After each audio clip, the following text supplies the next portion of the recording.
Hey guys, what's up? It's Ripe again. In today's video, my stupid neighbor claimed she owns my property and caused a biohazard in my pool. I caught her in the act while trespassing with my security camera and got her arrested. Here is what happened. Subscribe to Ripe on YouTube and hit the bell to turn on notifications. So me and my wife decided that we needed to move out of our pokey little apartment in Midtown and move out to the suburbs, especially seeing as we wanted to start a family. Raising a child in a cramped one-bedroom is certainly not an ideal situation. We had been saving up a lot of money through the odd savings account here and there, so we had more than enough to put towards a mortgage. We found out that we could actually afford a very decent 4-bedroom house, meaning I could set up my writing studio and the wife could use another one for her tailoring stuff.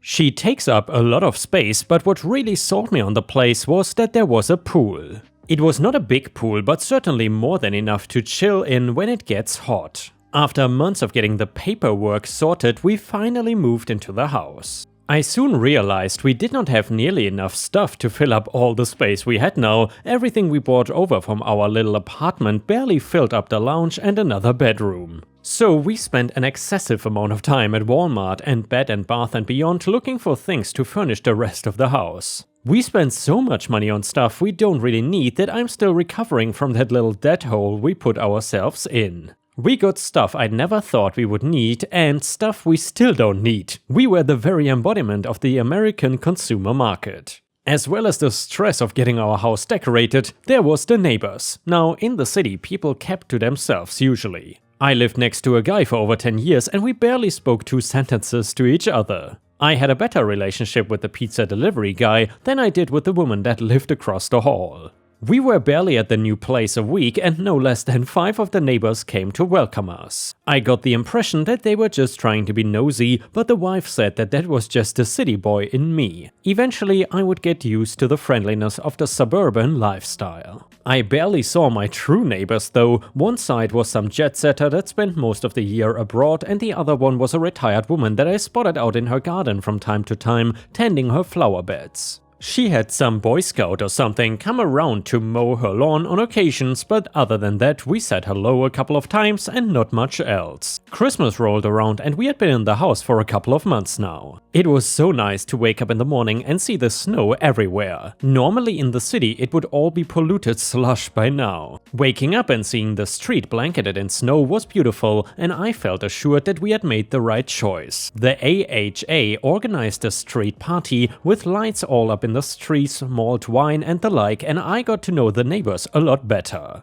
What was curious was that everyone asked me what it was like living next to Karen. I call her name Karen here because I don't want to give away her real name. I thought this was odd, but apparently the previous owner of our home found her to be a nuisance, but I guess they just did not get along. In the summer, the wife and I were still making regular trips to Walmart and IKEA for furniture, but we decided that now was the time to start thinking about the nursery. We are not planning on having a child yet, but felt it prudent to get things in order for when we were ready. It was coming home from one such trip to Walmart that things took a turn. We came home and everything seemed fine. We even got snuggled up to watch some trash TV when I thought I could hear splashing. Investigating, I found our neighbor doing laps of our modest pool. I thought it was just a city mentality in me, but I was reassured by my wife that this was not normal behavior, even for the suburbs. Naturally, I confronted Karen and asked her why she thought it was okay to help herself to someone else's pool. Steve, not his real name, let me use the pool when it got really hot.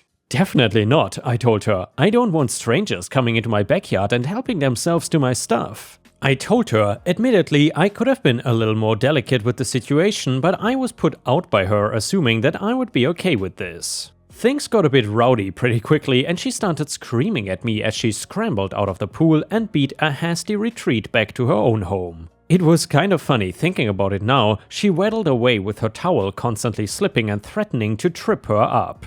She seemed more concerned with berating me red-faced and all. "You will regret this," she yelled at me. "The police will come and sort you out." A few of the other neighbors saw, and once Karen was back in her home, they came over to be nosy, saying things like, "Ha, so you have properly met Karen then, huh?" That was not the end of it either. About an hour or two later, there was a knock on the door, and to my surprise, a couple of officers stood on my porch. "Can we have a moment of your time, sir?" they asked. "Of course, officer, what's the problem?" I got nothing to hide, so I tried to be as polite and accommodating as I could.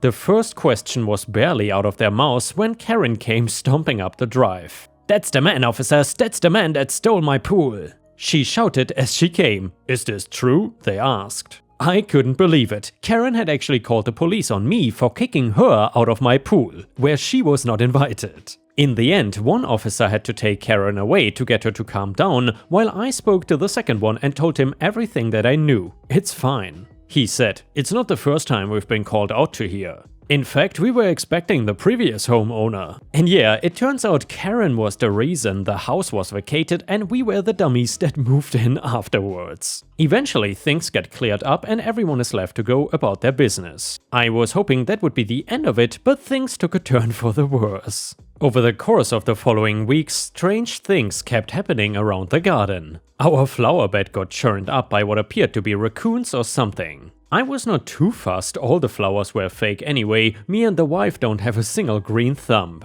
The worst came when we found our laundry in the swimming pool and then our bikes. That was it. I knew it was Karen, but I had no way of proving it, so I bought a fairly decent webcam because it was cheaper than getting a proper CCTV system installed and had it sitting by the upstairs windowsill. Things were quiet for a few days and I thought Karen had given up her terrorist assault, realizing she was not gonna get a rise out of me or something. That was until we came home from the fertility clinic. I hear my wife scream and I rush to the backyard to find her staring wide-eyed at me and pointing to something in the pool. I grinned. I had her now. I called the police and asked them to send an officer over, as I had evidence that Karen was trespassing and vandalizing my property. When an officer eventually came over later that evening, it was the same officer as before. We spoke briefly about what had been happening over the last couple months since we last saw each other, and I told him we had actual evidence. I showed him the footage from the webcam on my phone, and he watched in amazement as Karen sneaked into my backyard, wandered a lap around my pool, then pulled down her pants and squatted over my pool and set a lock.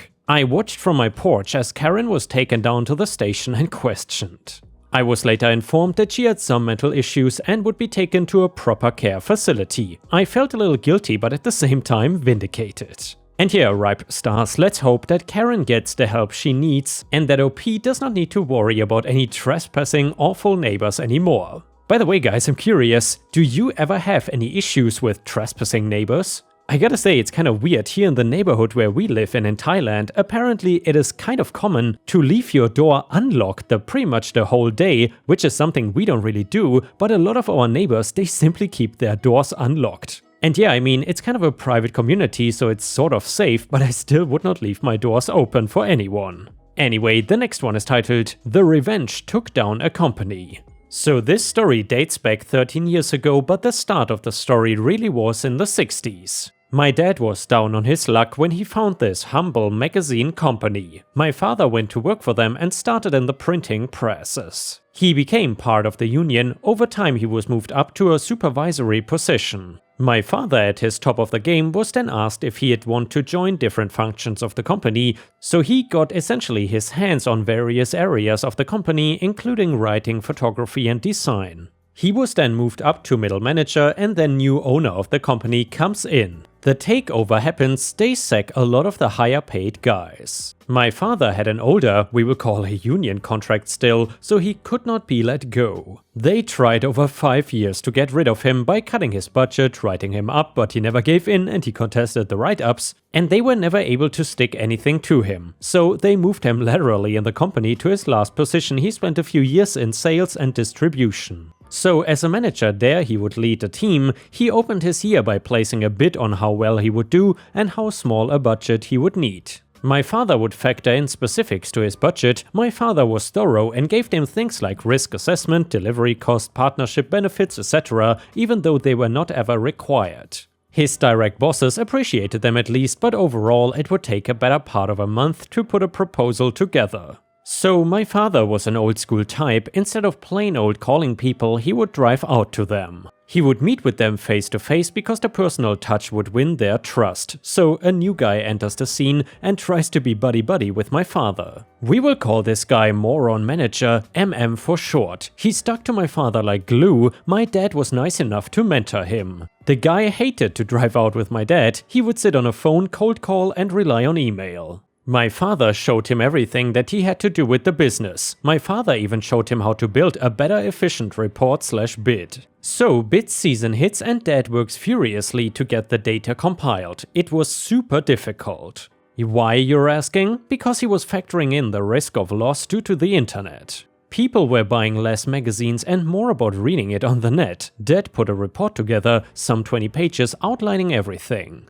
Dad loaded in 3 days ahead of schedule. MM somehow intercepted the bid. He put a shoddy-made report together. According to MM's report, sales would go up in his care. Which was total bunk, that his team could, by cold calls, emails alone, could get buyers, subscribers, partners, advertisers. He claimed he could get double sales at half the budget. My father was outbid and the union could not do anything. My father was then let go. He did not feel wronged until he found out the whole thing was a setup. MM was a spy from the beginning, set forth by the company to outmaneuver my dad. Now, keep in mind, MM only intercepted the bid. He had not seen the reports or compiled data. See, when you do these reports, this data being evidence for your claim is key. You use that data to make sure your bid won't destroy your budget for your department or in this case, wreck the company profits. Those sales, buyers, subscribers, partners, advertisers all changed the bottom line and your commission in the end. Dad, for what he thought was subtle revenge, withheld that report. We know for a fact MM had faked his claims, bid and reports just so he could force my dad out. He took his severance pay and left the company. He started a small store that became a trio of chain stores. Karma came back the following years. MM and his false reports did not live up to what they were supposed to be. He screwed up not only himself but the company too, and then after his second and third try, MM was fired. Finally, the company contacted my father to beg him to come back. Dad said promptly and happily no. That magazine company has been in major decline thanks to the internet, smartphone apps and competitors whom pivoted first. The next one is titled, Am I the a-hole for not ruining my neighbor? Full disclosure, I have 47 male, never witnessed anything myself and don't really know these people. Everything I'm about to write comes from what my wife, 39 female, has told me. This situation is about the neighbors directly across the street. They moved in a couple of years ago and are a young couple. If I had to guess, I think they are in their early 30s. We wave to each other when we see each other and have said hi a few times, but I don't know their names. I would just call them Bob and Susan. Apparently Bob leaves for work earlier and comes home later than Susan. My wife has a hybrid schedule where she works part of the week at the office and part of it at home. Her home office is in the front of our house and looks directly into the house across the street. Recently, she's been telling me that when she works from home, she sees a man visiting the neighbor's house either after Bob leaves for work or before he comes home. She swears she once saw adult activities between this stranger and Susan because their curtains were open. At first it was just humorous, but as the weeks pass, my wife has gotten more and more agitated with the situation. She wanted me to talk to Bob to tell him what's going on, to which I refused because it's not our problem and we don't know if they have an arrangement. Then she started to take pictures on her phone to show me the car and the guy. It was almost a fight to make her delete the pictures. Now the agitation has turned into full-blown anger at me. Basically, she is mad that I'm not more concerned with Susan cheating on Bob. I told her I have our lives to live, I simply don't care what goes on in their house. This answer angered her so much she slept in the guest room for a couple of nights. I don't feel like I'm doing anything wrong by minding my own business, but I also slept alone for a couple of nights. And here, Ripe Stars, I would love to hear what you think about this story. Do you think that OP is the a-hole for not exposing the neighbor? Let us know what you think in the comments. In my opinion, this is a very hard line to walk. I'm not really sure if I would want to expose the neighbor because I also don't really like getting involved in other people's business. But then again, I also hate cheating. So really, I would be very torn on what to do here. Either way, OP said, I will answer some of the questions you have all been asking. So number 1, why did I make her delete the pictures? I'm not a lawyer and I don't know the laws regarding taking people's pictures without their consent. I figured it's safest to not have them. If things get out of hand and we get sued for invading privacy, we don't have money to waste on hiring a lawyer. Number 2, why doesn't my wife tell her themselves? Well, she's an introvert and not comfortable with talking to someone she does not know. Also, I'm guessing that she thinks it is my job as a man to tell another man the bad news. Number 3, for those who think I'm the a-hole and why won't I get involved? Well, I have watched enough news to know that a domestic situation is the most dangerous most cops will face in their career. Cops are scared to go in with tools and backup. I will be alone as the messenger. Also, where we live, neighbors just don't get into other neighbors' businesses. Every year, there's a story on the news about some neighbor getting hurt or worse by telling their neighbor to turn down the music or don't cuss in front of children. These incidents are very common where we live. I don't need a hammer to my face. And number 4, the comments about my wife thinking I'm okay with infidelity really open up my eyes. I never thought of that before and I am grateful for this insight. I will be talking to her about this. Commenter said, not the a-hole, however your wife may take your disinterest in the neighbors' lives to mean that you're okay with infidelity. This could create problems in your relationship. I would first sit down and let the wife articulate how she feels and listen to her ideas for notifying Bob. I would then talk through the possible unintended consequences of getting involved in other relationships, violence, so-called crimes of passion, etc. If she is still insistent that you get involved to notify Bob, then you might seek a third party to talk to, like a marriage counselor for this one issue. An uninvolved party may help clear the air. Comment number 2, why doesn't your wife waltz on over there and sing like a canary? Also, why is this so important to her to butt into these people's lives but does not have the stones to do it herself? Your wife is actually a huge a-hole for wanting you to do her dirty work for her. If this blows up in somebody's face, it will be yours and not hers. Let her continue to sleep in the guest room. You have done nothing wrong, not the a-hole. And yeah, Ripe Stars, if you wanna hear more r/am I the a-hole stories, then please let me know in the comments because I always like to listen to your feedback. Because in the end, I am here to please and I don't want to read stuff that you're not interested in. Thank you so much in advance. And the next one is a very wholesome story for once, and it is titled Helping Old Neighbor with Her Lawn. This happened a long time ago. My older neighbor, who we will call May, was too old to mow. She had a riding mower, but she wasn't strong enough to turn the steering wheel. Her son said he was effing done with her and had completely stopped mowing her grass. He stopped because he wanted a pay of almost $400 a week to cut the grass and occasionally weed the flower bed, but she refused. So here she was, a 73-year-old woman unable to cut the grass with our old a-hole neighbors looming over her shoulder. Context, they reported anything. Uncut grass, ratty plants, even not filling the flower beds would get a report to the people who privately ran the neighborhood. She called out for help with flyers, but that idea quickly fell apart when someone robbed her garden shed while doing the work. So she was screwed. The threat of eviction loomed over her head. I witnessed the whole thing. I never really talked to her, so I helped her. She had a list of things to be done. Filling the flower bed? I filled it with dandelions, which quickly took over the whole neighborhood. Every lawn was a sea of yellow. Hiding the garbage cans? Put up a fence with about 6 inches between each board. Technically, the cans were behind a fence, but still plainly visible. Mowing the grass? This was the best part. I took the muffler off her lawn mower and ran that damn thing well past 6 or 7 in the afternoon. But by the way guys, since when is 6 or 7 considered afternoon? That is at least news to me. Anyway, I did this for 3 years every summer before she eventually passed. It was so out of the blue when I went to her house and she was gone and the house was empty. She left me what she had left, $200 for everything. The a-hole neighbors ended up moving out because of me.